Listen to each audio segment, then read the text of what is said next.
Juru bicara Brigade Al-Qassam merinci kekalahan Israel, sebut puluhan tentara pendudukan Israel tewas. Dikutip dari Al-Mayadin pada 10 Januari, ia adalah Abu Obeidah, mengumumkan lebih rinci keberhasilan pejuangnya dalam 52 operasi. Lebih rinci lagi, Obeidah menyebut bahwa Al-Qassam berhasil menghancurkan 42 kendaraan militer Israel selama seminggu terakhir. Selain itu, Abu Obeidah mengatakan bahwa pejuangnya juga berhasil menewaskan 22 tentara pendudukan Israel, serta menyebabkan puluhan orang lainnya tewas atau terluka dalam 52 operasi militer. Lebih lanjut, Obeidah menyatakan bahwa pejuang Al-Qassam berhasil menjatuhkan sebuah pesawat pengintai Hermes 900, menyita sebuah pesawat Skylark dan 2 drone, serta menghancurkan markas komando lapangan. Tak hanya itu, tapi juga beserta ruangan-ruangannya dan pertemuan militer di semua lini. Al-Qassam menghancurkan lokasi itu menggunakan mortir dan rudal jarak pendek. Selanjutnya, Brigade Al-Qassam juga sukses melepaskan serangan rudal terkonsentrasi ke arah Tel Aviv dan sekitarnya. Bom Israel dikabarkan membunuh 6 pasukan tentaranya sendiri di Bureij, Gaza. Diketahui bom itu akan digunakan untuk meledakkan terowongan Hamas, tapi justru meledak terlalu cepat. Dikutip dari Tribun News pada 10 Januari melansir dari Times of Israel, menyatakan bahwa itu di luar skenario. Menurut penyelidikan awal IDF, ledakan di terowongan Hamas disebabkan oleh tembakan tank. Awalnya, satuan Zeni sudah bersiap meledakkan terowongan Hamas menggunakan bom yang dipasang di terowongan. Sialnya, setengah jam sebelum bom akan diledakkan, tank yang ditempatkan di dekat alat pemicu ledakan justru menembakkan peluru. Peluru itu mengarah ke sebuah gedung di dekat terowongan setelah tentara Israel mendeteksi adanya ancaman dalam bentuk pergerakan misterius.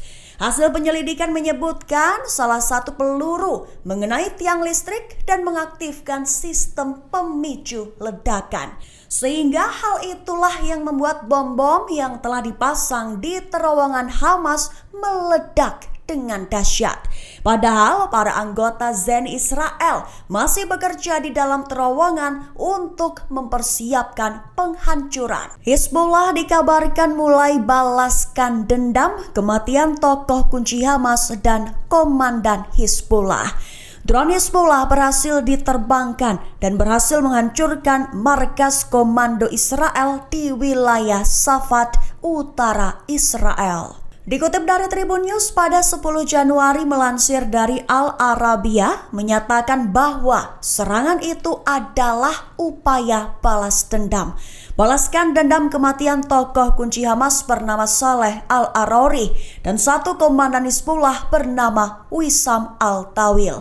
Sehingga Hizbullah melakukan penyerangan dengan menggunakan drone tanpa awak ke markas Israel di Safad, utara Israel pada Selasa 9 Januari kemarin. Hizbullah juga mengatakan bahwa serangannya ke Israel tidak hanya menyasar markas di Safad, tetapi ada setidaknya 6 pos militer Israel di sepanjang perbatasan juga diserang pada Selasa 9 Januari kemarin.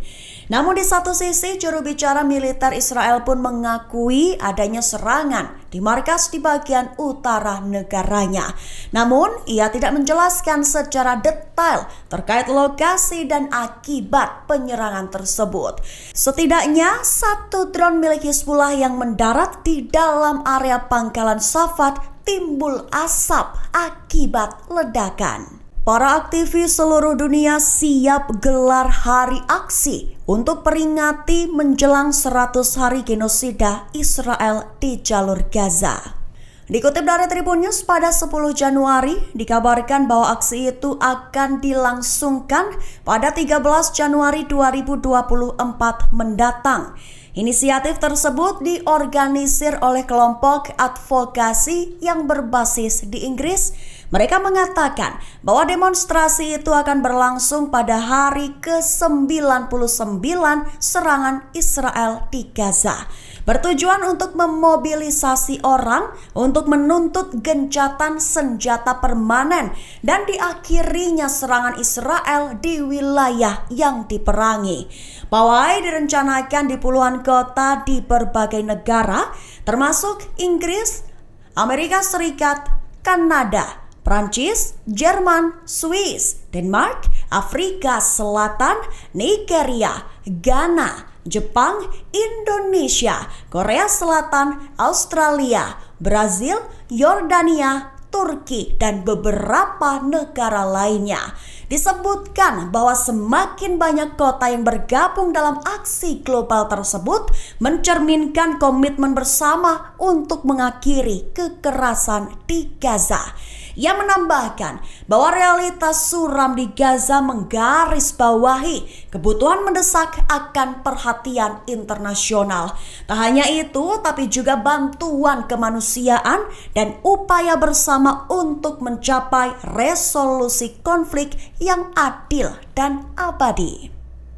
Pakar menyebut bahwa serangan Houthi Yaman masih jadi ancaman lalu lintas di terusan Suez. Disebut oleh pakar bahwa kapal tanker yang lewat kini berkurang imbas serangan Houthi yang semakin intensif. Dikutip dari Tribun News pada 10 Januari melansir dari Al Arabiya, menyatakan bahwa lalu lintas di Laut Merah terusan Suez menjadi morat-marit. Disebutkan bahwa berkurangnya jumlah kapal tanker yang melewati terusan Suez merupakan buntut meningkatnya serangan yang dilakukan oleh Houthi terhadap kapal-kapal yang memasuki Laut Merah pada bulan lalu. Diketahui itu terjadi lantaran Houthi meningkatkan 500% serangan terhadap kapal-kapal di Laut Merah sebagai bentuk dukungan terhadap Palestina yang sedang memerangi Israel di jalur Gaza. Akibatnya rantai pasokan global dan perkiraan kenaikan perdagangan dan harga komoditas. Situasi di Laut Merah perlu diwaspadai karena beberapa perusahaan minyak seperti BP dan Equinor mengalihkan kargo ke rute yang lebih panjang.